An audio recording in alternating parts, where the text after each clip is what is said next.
Alright, y'all. So after the excitement of yesterday, after the capture of Danelo Cavalcante, I've had a very relaxed time picking up on all the cases that I've not been attending to while that's been going on. I've been doing nothing but listen to police scanners and look at flight paths, and yeah, it's taken up a lot of my time. So I'm back today on the cases that I've been following. So we're going to do case updates. I know some people don't like case updates videos because, you know, you might only be following one case, but can't please everyone, can I? But I will just say that the hero of the Danelo Cavalcante case was Yoda. Good dog you are. Good job you did, Yoda. He's a Belgian Malinois. He's 4 years old and he's a superstar. I truly believe that there would have been a shootout, that Danelo would have tried to either get up. He was crawling through the underbrush, trying to get away. He'd have got up on his knees and shot whoever was in front of him. Or he'd have rolled on his back and sat up and shot who was behind him. So I believe that Yoda possibly saved a life. So I think justice has been served there. Danelo looked very Jesus-like with his long white robe on. He's now at a state prison. Good riddance, bye-bye, Danelo. Speaking of Jesus, though, have you been following what Don Wells has been up to? I tried to catch up on this last night, and Don Wells has been doing some Bible readings on a live. Now, I haven't seen this live because it seems to have been taken down now. Apparently he did it on his channel. I can't find it. However, Jodie Sue Brown, of all people, saved the day because she played it. So I've seen it. I've heard what he said via Jodie Sue Brown. Jodie Sue, she was cracking me up. I'm going to play you just a little minute here. To brand the masses. Oh, Prophet Christ over there. Prophet Brillo pad, my dudes. I'm like, oh hell. Oh hell. Here's the best part. Y'all think I'm fucking around right now. Now I've only skipped through this shit. It's like the cocaine Jesus action figure collectible over there. Alright. He even comes included with the Jesus sandals. And the dirty floor, and for some reason, I don't know, but he even comes complete with the Jesus sandals.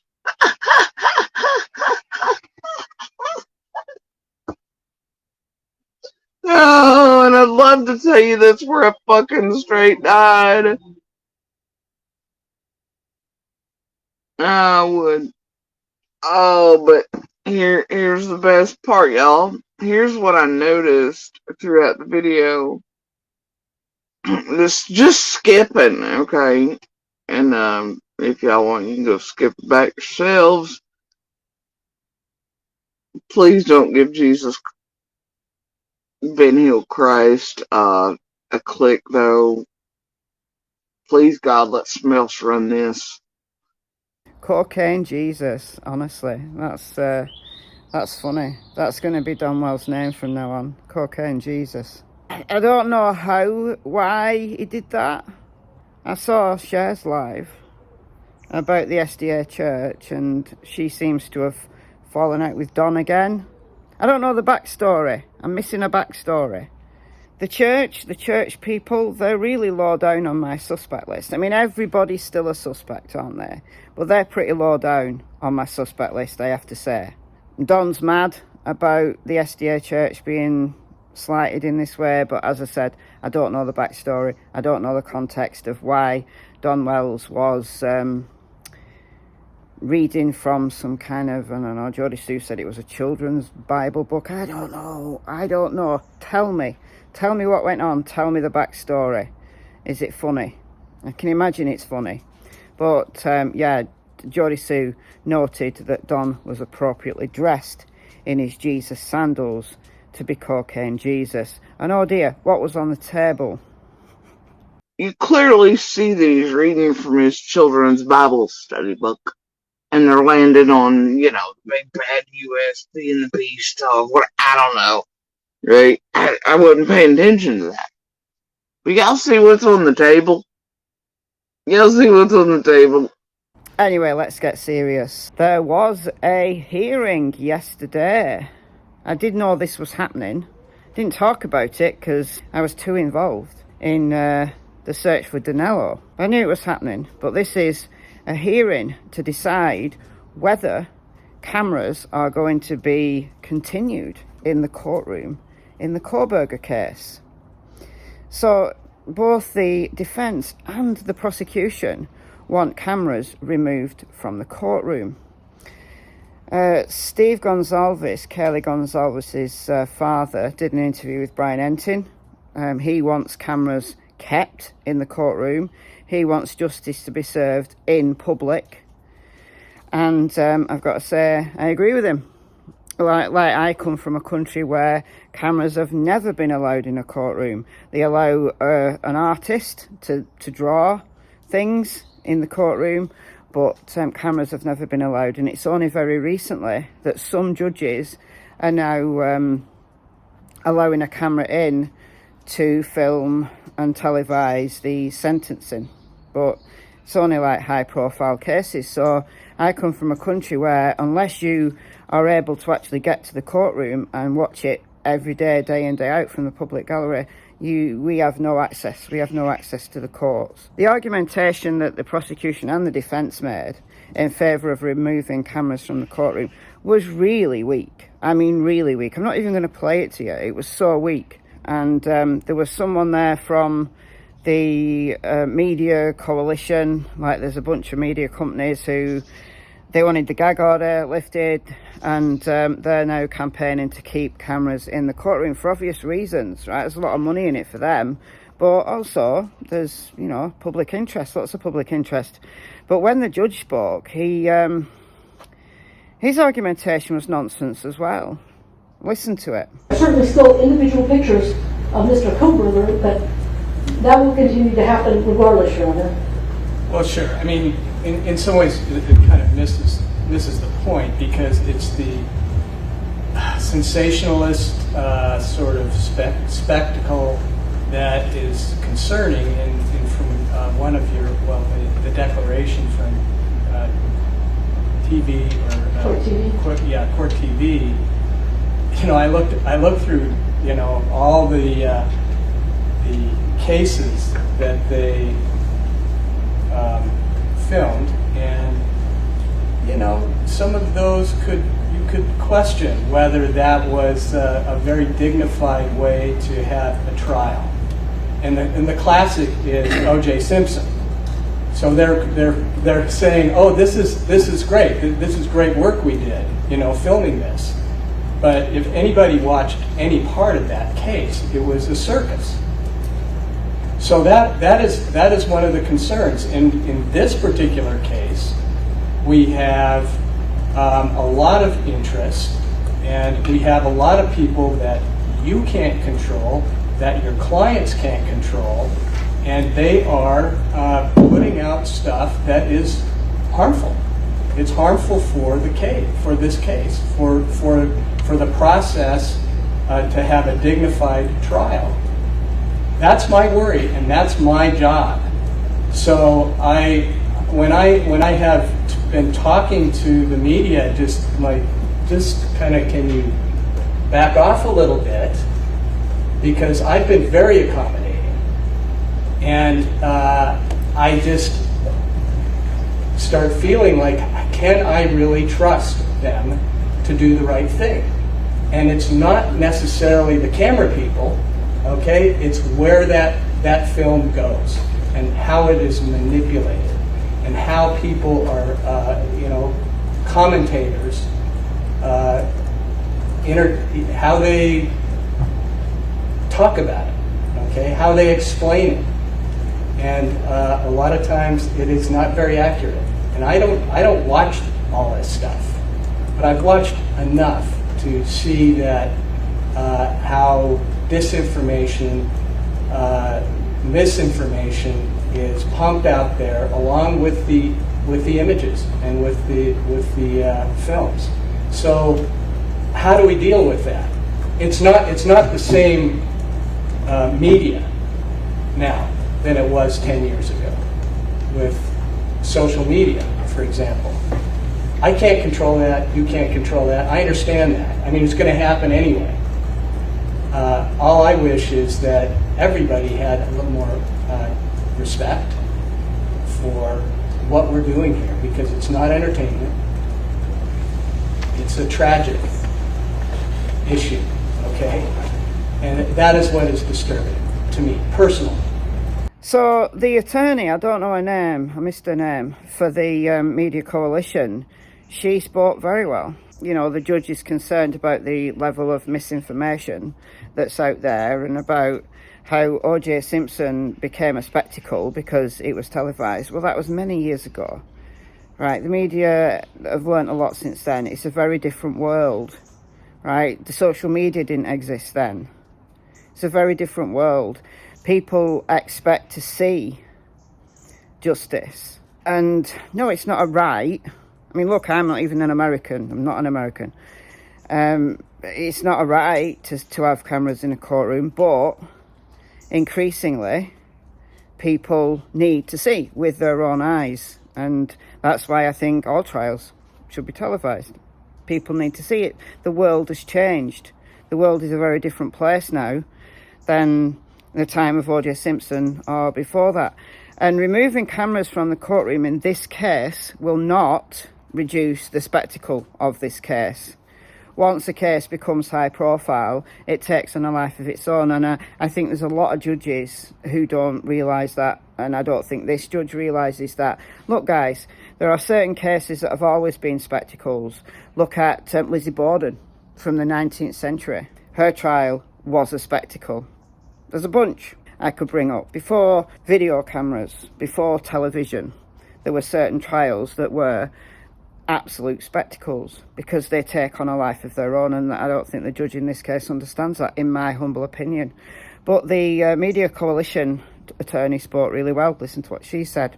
Your Honor, if I may, I understand all of that completely. I have been in Mr. Thompson's shoes in a very disturbing, heinous murder case with a lot of the pressures that go with that, and dealing with victims and victims' families, and that is a very challenging position to be in.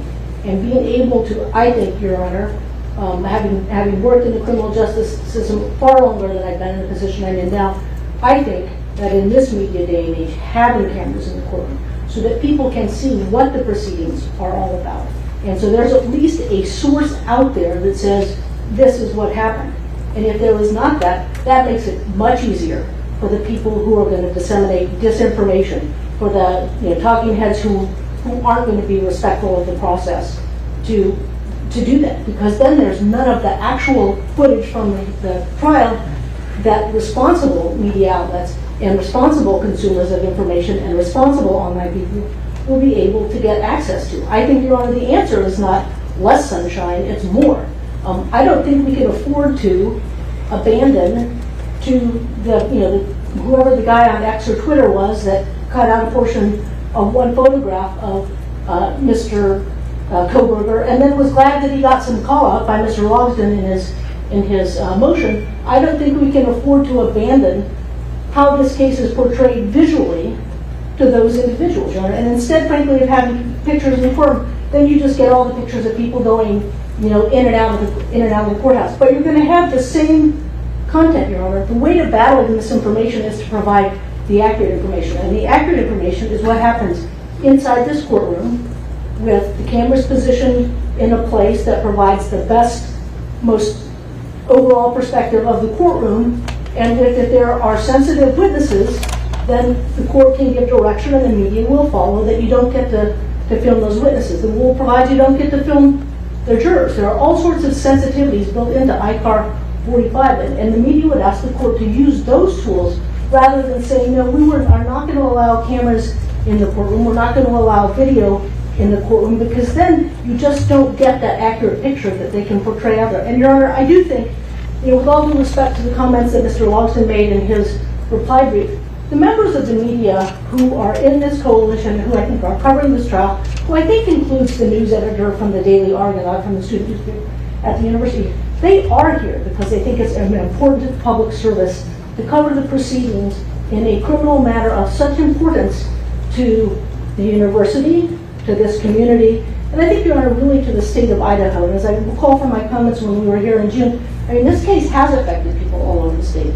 There are young people who were students at the university that I know who were affected by what happened. And having some ability to understand the proceedings and to get the closure will be important to them, Your Honor. And I think this court, this court accomplishes much more by allowing the cameras to stay in the courtroom and giving them firm guidance and working with them than it does to send them outside. Where, if you want to see spectacle, I mean, see the 40 cameras set up outside of the courtroom, and every time someone walks out, they sort of get ganged up on.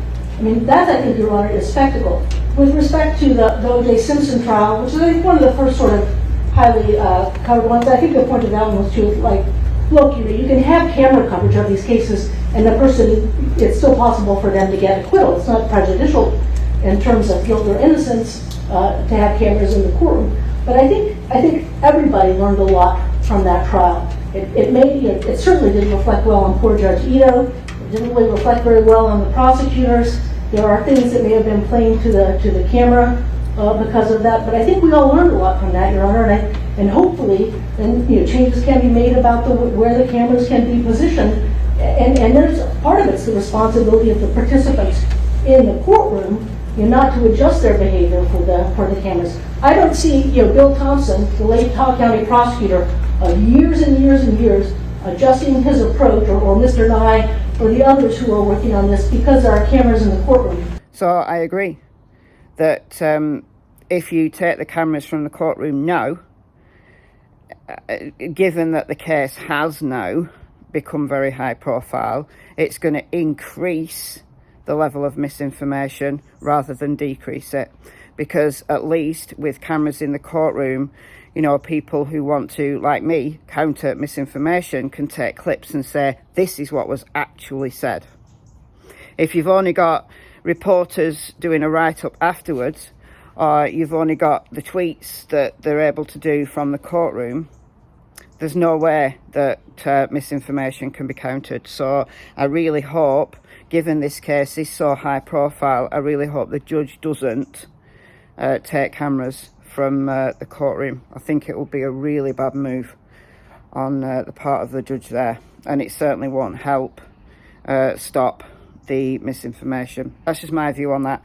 Finally, I want to talk about Ruby Franke and Jodi Hildebrandt, the two women who are now in jail. They're awaiting a bail hearing. Ruby Franke being the mother of 6 who used to run the Channel 8 Passengers. A 12-year-old boy who escaped with duct tape round him and went to a neighbour, and a neighbour called the cops. We talked about it in previous video. Kevin Franke, who is Ruby's husband, estranged husband, they separated, has spoken out via his attorney. This was on Law and Crime with Jesse Webber, and I thought it was a really interesting interview. So I'll leave a link to it in the description box. Now, what Kevin said via his attorney is he said he had no idea what was going on. He's not seen the children for several months. You might say, well, he's an absentee father. He should have been checking out what was going on. But do you know what I think? I think Ruby, once she got in with Jodi Hildebrandt, she's been, I don't want to say brainwashed, but doesn't reduce anything that Ruby might have done at all.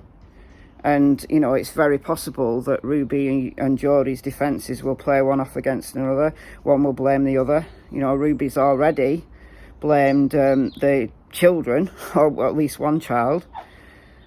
That was in a juvenile court. I mean, that information should never have got out, but it has. So there you go. Kevin's attorney is not happy about that. Rightly so. It should never have got out. It's a juvenile court. It should have been private, but it's out. So you can't stop it now. It's out.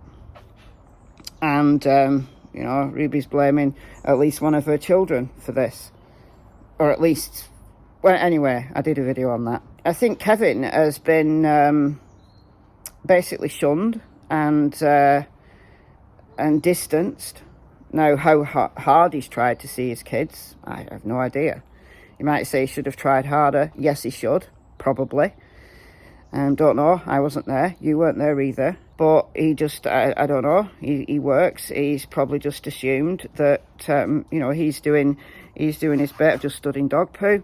He's doing his bit by, you know, sending his wage to Ruby to pay for the kids. But that's not enough, is it, when you've got kids? There's 2 kids are now adults, but there's 4 kids who are under the age of 18. So, you know, he's providing for these 4 kids, but that's not enough, isn't it? You've got to look at their emotional needs and whatever. But it's potentially a case of parental alienation. On one side, you should say you should have tried harder. On the other side, you think, well, you don't know what Ruby said. You know, apparently from the attorney that Ruby has said that they can work it out, but he has to stay away.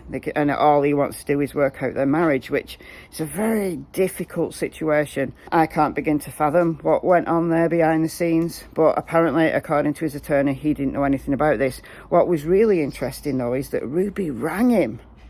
She rang him when she knew the cops were on the way to arrest her. So how did she find out? How did she know? So was Jodie in the house when the little boy escaped, realised he'd escaped, and knew that the cops were coming, so she called Ruby? I think that's what's happened.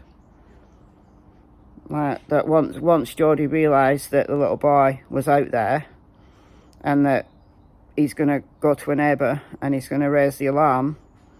So if either of them tries some kind of insanity defence, that's going to be nonsense. That's going to be laughed out of court like Letitia Stout was. Well, she wasn't literally laughed out of court, but, you know, it doesn't wash when you know right from wrong. However mental you are, if you know right from wrong, then the insanity defence does not apply to you, Letitia. Anyway, let's see how this unfolds. I think there's a long road yet to travel, a very complex case. One side's going to blame another. There's 2 defendants. They're potentially going to blame each other. One of them's potentially going to blame her children. So this is going to go on and on and on, and I'm going to continue to follow it. All right, guys, that's it. Let me know what you think about all of these things in the comments, and I'll see you in the next video.